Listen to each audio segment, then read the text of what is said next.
welcome to Basic Build 2, and this is part 4. Now, we'll do a quick overview before I get stuck into doing any more building. Now, last time we left it, we had a couple of little issues of the brickwork here not reaching the timber, and as you can see now, it's down, and it was a very simple fix. I just took away the piece of wood at the end, let it all drop down, and it all sits nice and square. And if I get a square, put it on the edge there, as you can see, that's all nice and plumb back to its original positioning. So I'm quite happy now with that. Also, what I've done is I've just started to fill in between the two wall sections. These were just little bits I had laying on my bench. I just picked them up and they fitted. I glued them in, so nothing too horrific there. Now we'll move around to the end gable, should I call it? Yes, it's the end gable. I've just started doing a bit of sanding just to try and blend these brick sections in. Still going to need some more work, but that will be an ongoing thing. On the back here, we will be building a set of steps. Now, I don't know if I'm going to get to it on this video, but we'll have to wait and see. The back, we've got all the trusses in, ready to be cut off. Now, we need to get our joists in so we can actually do that, and that's what we will be doing next. Round to the front, I've been doing exactly the same thing as what I've been doing on the back. It's just been rubbing down to try and get rid of these joints, because I'm not going to be using the decorator's filler and PVA trick on this. I'm going to go back to the aluminium oxide. Well, to be honest with you, I've got loads of it and it needs using up, so that's the reason why. And then back to the front, so it's all complete. And what are we going to do this time? Well, we're going to start off with the wall plate on both sides, do a small wall plate, and then we're going to put these two joists in across. We're going to put these two down timbers in on both sides just to enclose it a little bit, and then we're going to put all the joists in and get them cut back, and we're going to get the floorboards on and try and get this interior section finished. So I'm going to get set up and we'll get on. I made a little start. I've actually glued the two wall plate pieces on. Now I think they're 5 by 2.4, I think, if I remember rightly. But they're only just two small pieces. I put one on either side just as the wall plate, because we don't really need much at the front here because there's only two timbers going in. Now I already glued this piece up, and we're going to go from the top to the wall plate. We're probably going to need a couple of little clamps on that. Let's see if we can find something that will reach. A couple of pegs. There we'll do. So that's our first piece. I'm just going to allow that to dry, and we're going to do exactly the same as what we did on the back. The 12mm spacer, that is going to go between the timber and the next one, and also one for the top, if I can get it in there without peg in the way. Let's bring that peg down a little bit. No, we don't, it's moved it. So we've got one spacer at the top, 12mm, and then we're just going to put another rafter in, and that's all I'm going to be putting in. So I'm going to glue this one in, and I'm going to do the other end, and then I'll come back to you. Okay, we have our 4 pieces of timber are glued in. They're nice and dry now, so we can continue on. I've got two at this end, spaced at 12mm, and no, I won't do it that way. I've got another 2 this end, spaced at 12mm. Now we need to actually start putting some joists in, and we need a starter. Now what I've actually done here, I've got a piece of my 5x5 by 2.4 and I've glued a 12mm spacer on the back of it. Now this is going to go through, it's in the centre of the beam, and that little spacer goes just underneath the door on top of the beam. Now this is giving me, it's doing a couple of things. It's giving me a fixing point for the centre. Also, this is going to help me as we start laying the beams out. We need to put 12mm spacers in between the joists, so that will stop that from flexing and moving around. So that's going to help all the way along. Now I've made two of these up, one for this end and one for the far end.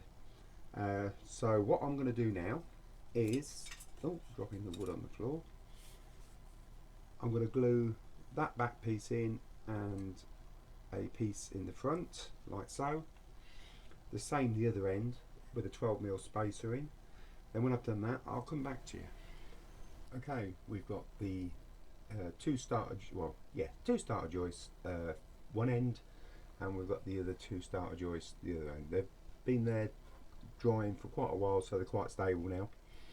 Also, if you notice, I've put a piece of timber in the middle. This is just loose. This is just holding that middle bar up because I'm pushing pins down and I just didn't want to push anything out as I went along. So now we can move on to just putting the joists in, and we're simply going to glue them in.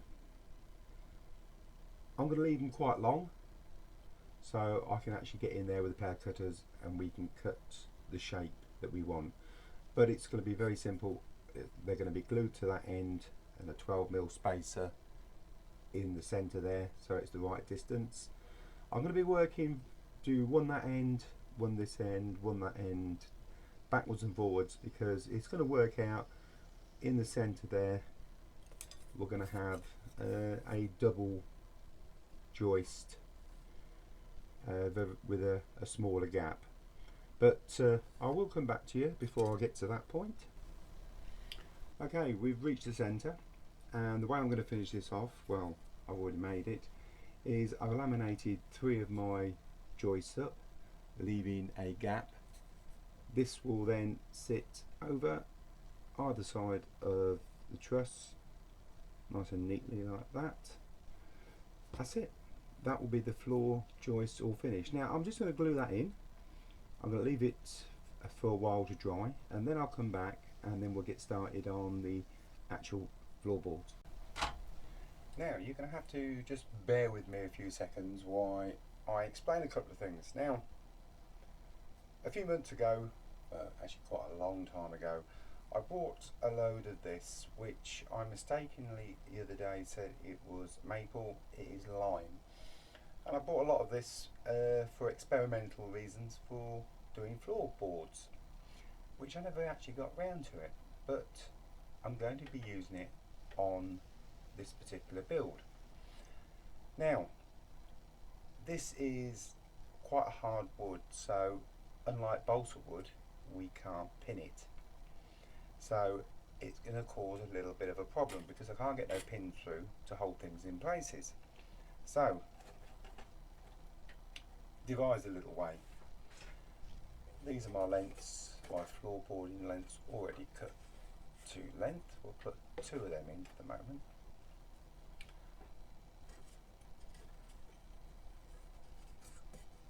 Now, the problem being, if we can't put pins through, we can't actually hold them down. I'm getting my big arms in the way. We can't actually hold them down while the glue dries. So, I've devised a little way. A Tamiya pot and an elastic band. What I've done, I've got the Tamiya pot just under the lid, put the elastic band, or cut it in half, screwed it underneath the lid. The other end I've just tied to a little piece of wood, and all I'm going to do is make my own clamp. Get a pair of tweezers to do that, Simon, that will be intelligent. So we're just going to pull that through there. I'll turn it around so you can see what I'm up to. So I'm just going to hook that under there, and hopefully that is now going to make me just enough pressure for when I start gluing to actually hold the planks down. I've got two of them. I shall put one each end just to hold things in place as I'm going. I shall put that one in. Why not? Tamir glue comes in useful for lots of things. Sorry if I'm just blocking you for a second there. Right, we've got the two in. So, principle being, they're going to be my clamp as I go along. Like so. So that's going to hold them down so I can glue them, put a couple in, just put the elastic bands back over and let them set, and then I can carry on with a couple of more. So that's what I'm going to do. So I'm going to get started and start gluing these in right the way across. When I get to the middle, I will come back to you and you can have a little look and see how my temporary clamps have worked out. Now I had to do a few slight modifications to make it work. I had to move the bottles from the back over to this front beam. Simple reason being, I couldn't get any of my wood in. Once I did this, so I can actually lift one out, get my wood in, get the glue down, and then drop it back again. And it works perfectly, no problems at all. The square in the middle is just a little bit of extra weight because it was quite heavy. Just sat there, just holding everything down. So, onwards and upwards. Right, I've finished the actual floor. It still needs a little bit tidying up on these rafters, but I will come back to that a little bit later on because just want to get a few things into my head before I get there. Now, moving on, I do need a serious tidy up on my bench and also tidy up on the actual barn. So what I'm going to do now is I'm just going to get my side cutters and I'm going to run along and take all these bits that are sticking out off just to start tidying things up. And then what I'm going to do, I'm going to get a piece of the 5mm timber and I'm going to mark up each individual one and do exactly the same with my side cutters, just cut them off. So I'm going to get that all done and get my bench sorted out, and I should be back with you very shortly. Now all the ends of the rafters have been trimmed up, front and back, as you can see. Now that's ready just to accept a piece of fascia board ready for tiling. Now there's still a little bit of work to be done on the inside. We need to put a few support beams in across the back here. I'll tell you what, that's going to prove to be difficult. We need to put some support beams across, so I will be putting two beams in. These particular bits of timber are, if I remember rightly, 4.2 by 3.2. So I'll be putting two in, one at the top and one sort of at the bottomish. They're going to be set at about a quarter of the way with a larger gap in the middle. Now I'll be doing that front and back, so whatever I set the back ones at, I will set the front ones at. Simple as that. I'll be using a full piece of timber because simple reason is it's easy to line them up and then I can just cut them a bit later on to how I want them. So I'm going to get on with them now. I'm going to get them glued in and I should be back with you in a second. Now I've glued these four timbers in, two at the front, two at the back. I've kept the back one and the front one level. There is a reason why I'm actually doing them level, because a bit later on I will be putting some timbers across from side to side, which they call them the spreaders, and there will be roughly about 4 going across there, but I'm not going to put them in just yet. So they're all done. Now what I'm going to turn my attention to, I've already marked up, I'm going to cut this front section out, and also I'm going to shape up these joists to the way I want them. The simple reason is I want to see how much space I've actually got to actually get inside, and I've got to make a decision then if I'm going to start getting it all stained, or am I going to carry on and get the rest of the rafters on. So I'm going to get that cut out and I shall be back in a few seconds. Trimmed all that back, trimmed this middle section out, just used my sanding stick just to tidy the ends up, make it look nice and clean and tidy. Now I've decided I've got plenty of room to get in there and do whatever I need to do. So what I'm going to do now is I'm going to put a few more rafters on along the front here. We've already got all the angles cut, and it's going to be exactly the same as what we did on the back. Difference being is I will do one this end and one this end and work them in to the center, so if there's any discrepancy at all I can lose it in the middle. So I'm going to get on with that, and I will be back with you very shortly. Now all the rafters have been fitted, not a lot more to say about that really. Just I'm going to give them a little while now to dry off, and then I'll just shape them up to the shape that I want. But in the meantime, if we go round to the back, now what I'm going to do is while they're drying off, I'm going to get on and fit a piece of fascia board.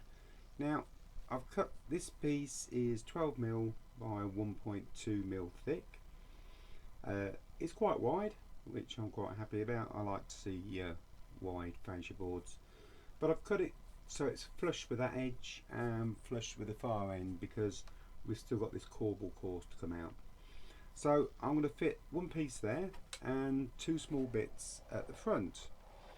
But before I actually fit them, I'm going to get some of my 50-50 mix brown and some of my 50-50 mix black, and I'm just going to paint in these areas here and on the back as well, because they will be seen through, well, there's quite a gap through the joists there, so I think I shall paint them in and just darken them off a bit.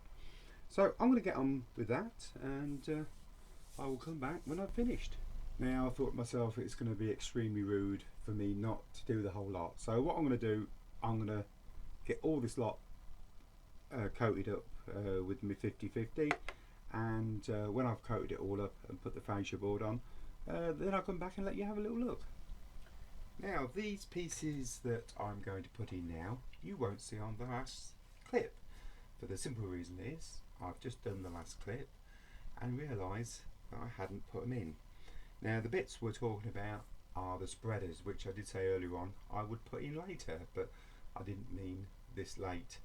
Now all the spreaders is a piece of the timber that we've been using, and they just go from side to side on that top beam. Now I'm going to be putting 4 in altogether, so they're going to be equally set apart. So we'll have one that end, one that end, and we'll have one every 5 joists. So if we just count up 5, 1, 2, 3, 4, 5, and we put one in from that end, same from this end, 1, 2, 3, 4, 5, and one in there. Now by my reckoning there should be 5 left in the middle, 1, 2, 3, 4, 5, which is correct. So what I'm going to do now, I'm just going to glue these in position. When I've glued them in, I shall come back to you. Now these are dry and they're ready to be trimmed, and we're just simply going to use a pair of side cutters and trim them up that way, like that. Now when you see the next clip, these particular pieces won't be in there, as I forgot to do them, and this is just a drop-in Final clip, I'm afraid to say, because yet again time has ran away with me, but we will run through what I've actually finished. Now I did say that it would be rather rude if I didn't give the whole thing a coat of wash, which I've done.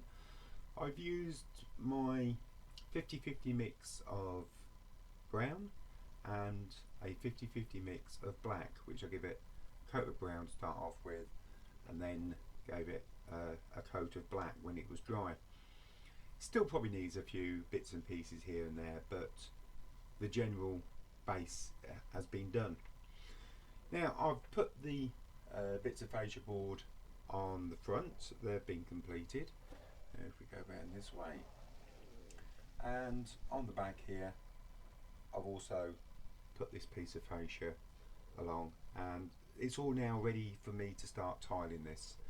Now before I start actually going into tiling and that, there's a few other things that I really need to get done. Next time we're going to be building a set of stairs for the back, and we'll be doing these corbel courses that actually come out to actually cover over the fascia and the gutter. That will be on the next video, but I'm going to do a little bit of a poll, because there's these little poll cards, and it's interesting to find out what people think. Now the actual opening here that goes round, now do I highlight that? Do you think I should highlight it, or do you think I should just blend it in? Because I've been doing a few little experiments. I've been painting the ends of the timber not actually white, but fresh wood, like it's been cut through, and as you would see on an old piece of timber, when they cut it through, you'd get the dark outside and the light inside. And that's going to be the sort of poll, you know, should I do like a, should I say,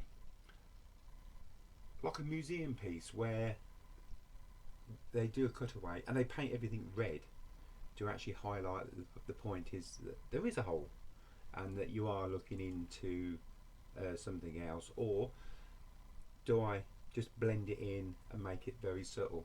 I'm going to put a polling card up just to find out what you think.